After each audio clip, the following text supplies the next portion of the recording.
नमस्कार दोस्तों, स्वागत है आपका बिहार बोर्ड स्टडी चैनल में। इस पार्ट में मैं बताऊंगा आपको क्लास 10th के हिंदी का ऑब्जेक्टिव क्वेश्चन, और काफ़ी अच्छा ऑब्जेक्टिव क्वेश्चन लेकर के आया हूं आप लोगों के एग्ज़ाम के लिए। जिनका मैट्रिक का एग्ज़ाम 2021 में पड़ेगा उनके लिए यह प्रश्न काफ़ी महत्वपूर्ण साबित होगा। तो आप लोग नोट्स बना ले, और आपको कोई भी क्वेश्चन में डाउट लगे तो कमेंट में करके बताइएगा कि इसका आंसर यह होगा। तो चलते हैं दोस्तों। आप लोग मेरे चैनल पर नए हैं तो सब्सक्राइब जरूर कर ले, क्योंकि मेरे चैनल पर आपको साइंस का पूरा सिलेबस मिल जाएगा। पूरा साइंस की तैयारी कर सकते हैं, हिंदी की तैयारी कर सकते हैं, संस्कृत की तैयारी कर सकते हैं। अच्छे तरीक़ा से टोटल वीडियो बनाया गया है। तो आप लोग मेरे चैनल को सब्सक्राइब कर ले, नोटिफिकेशन पर क्लिक कर ले, ताकि मैं जब भी वीडियो डालूँ आपको स्वतः प्राप्त हो सके।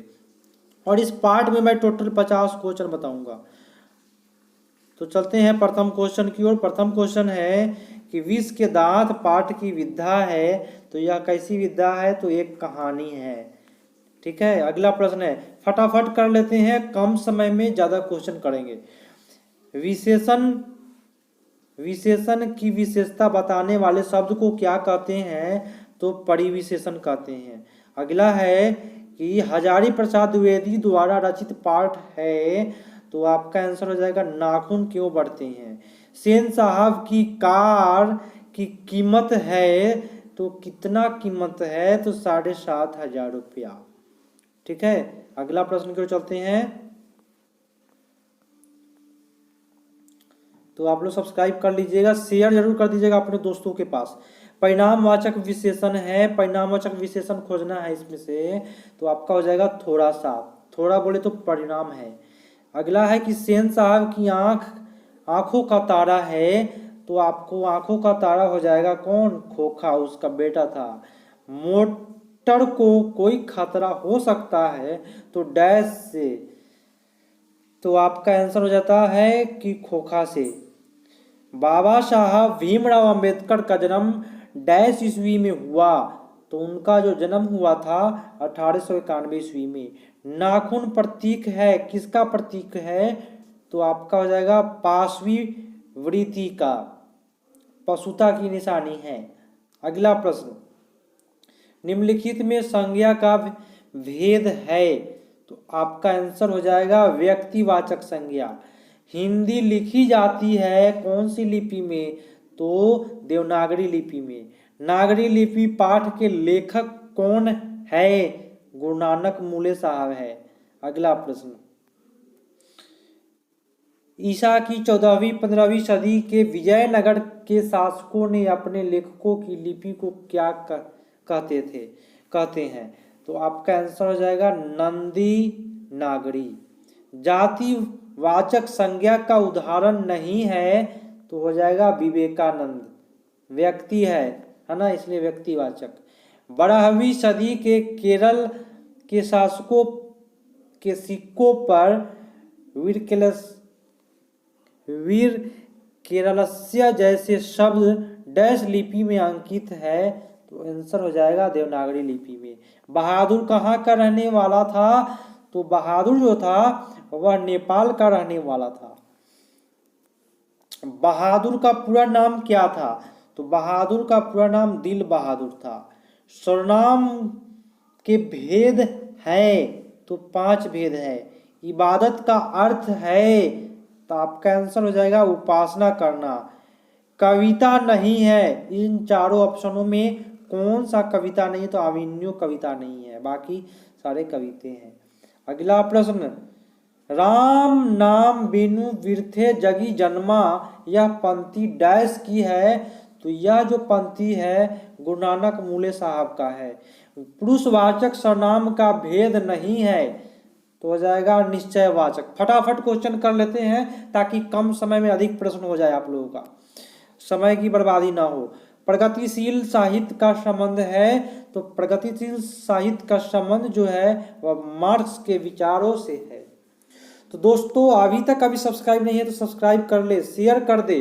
टोटल क्वेश्चन मैं 50 क्वेश्चन बताऊंगा, शेयर जरूर कर दे अपने दोस्तों के पास, ताकि आपके दोस्त भी पढ़ सके। अगला प्रश्न, रामविलास शर्मा का जन्म डैश ईस्वी में हुआ? रामविलास शर्मा का जो जन्म हुआ था 1912 ईस्वी में। कर्मधारय समास से है तो आपका आंसर हो जाएगा चंद्रमुखी, चांद के जैसा मुख्य, है ना। अगला है कि बिरजू महाराज का संबंध है तो आपका आंसर हो जाएगा कथक नृत्य से। बिरजू महाराज खुद को किसका सादृग मानते थे तो मां का। अगला प्रश्न, कहानी है, चारों ऑप्शनों में कौन कहानी है तो बहादुर। अज्ञेय का पूरा नाम क्या था तो सच्चिदानंद हीरानंद वात्स्याय अज्ञेय, छोटा कर देता हूं, ठीक है, सच्चिदानंद हीरानंद वात्स्याय अज्ञेय। अगला प्रश्न, कर्मधारय समास नहीं है, कौन सा नहीं है, नेगेटिव प्रश्न पूछ रहा है। चौवन्नी, देखिए चौवन्नी जो है वह द्विगु समास है, द्विगु समास है दोस्तों, संख्यावाची समास होता है, जिसमें संख्या दर्शाता है वह द्विगु समास। अगला प्रश्न, हिंदी कविता में प्रयोगवाद का सूत्रपात किसने किया। अज्ञेय ने। द्वितीय विश्व युद्ध में परमाणु बम डैश पर गिराया गया, मैं आपको डिटेल से बता देता हूं। प्रथम विश्व, पहले इसका आंसर लिख लीजिए, जापान पर गिराया गया तो 6 अगस्त में हिरोशिमा पर गिराया गया था, है ना, हिरोशिमा पर 6 अगस्त को, और 9 अगस्त 1945 को नागासाकी में, नागासाकी में, ठीक है, 9 अगस्त। और ये जो घटना हुआ था 1945 की घटना है, ठीक है। अगला प्रश्न, अविन्यो किस देश में है तो अविन्यो जो है वह फ्रांस में है। लेखक के पिता ने कितनी मछलियां खरीदी तो आपका आंसर हो जाएगा 3 मछलियां, जिसमें एक मरी हुई थी। जहां दोनों पद प्रधान हो वह कौन सा समास कहलाता है, द्वंद्व समास, जैसे दाल भात, जिसमें हाइफन हो, भाई बहन, माता पिता, सब द्वंद्व समास है। अगला प्रश्न, लेखक ने अपने पिता से क्या मांगना चाहता था तो आपका आंसर हो जाएगा मछली। सुशील वादों में शाह की उपाधि प्राप्त है तो आपका आंसर हो जाएगा शहनाई को। बिस्मिल्ला खां से संबंधित है, बिस्मिल्ला खां का संबंध है, क्वेश्चन पूछ दिया तो शहनाई से। विद्यालय का संधि विच्छेद करना है तो विद्या जो आलय होता है। संधि के भेद हैं तो संधि के कितने भेद है तो 3 भेद है, स्वर संधि, व्यंजन संधि, विसर्ग संधि। अगला प्रश्न, ज्योतिमय उदाहरण है डैश का, किसका हो जाएगा ज्योतिमय उदाहरण तो आप बता दीजिए, आपका हो जाएगा विसर्ग संधि का।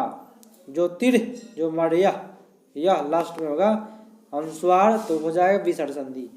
धरती कब तक घूमेगी पाठ के लेखक है तो सावरदैया साहब है।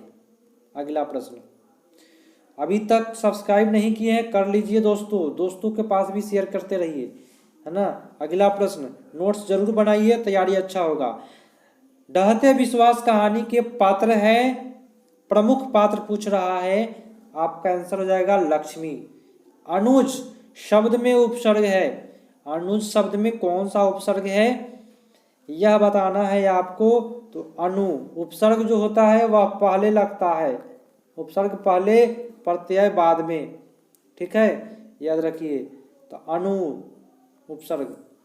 पपाती डैश कहानी का पात्र है तो नागर का। बाढ़ की समस्या डैश कहानी के केंद्र में है तो ढहते विश्वास। उड़ीसा की घटना है, कहाँ की घटना है दोस्तों, उड़ीसा की घटना है, और महानदी की घटना है, महानदी पर बाढ़ आया था उसकी घटना है। गुणवान शब्द में प्रत्यय है तो गुणवान में प्रत्यय बाद में होता है तो आपका क्या हो जाएगा वान प्रत्यय। अगला है मंगू जन्म से डैश थी, क्या थी गूंगी थी। लक्ष्मी के पति डैश में नौकरी करता था कलकत्ता में और लास्ट प्रश्न आज का, शुद्ध वाक्य है, कौन सा शुद्ध वाक्य है? तो रोटी ताजी है। ठीक है दोस्तों, तो आप लोग अभी तक सब्सक्राइब नहीं किए, सब्सक्राइब कर ले, दोस्त के पास अपने जरूर शेयर करें ताकि उनको भी मिले। और मिलते हैं दोस्तों अगले पार्ट में, तब तक के लिए धन्यवाद। जय हिंद सभी को।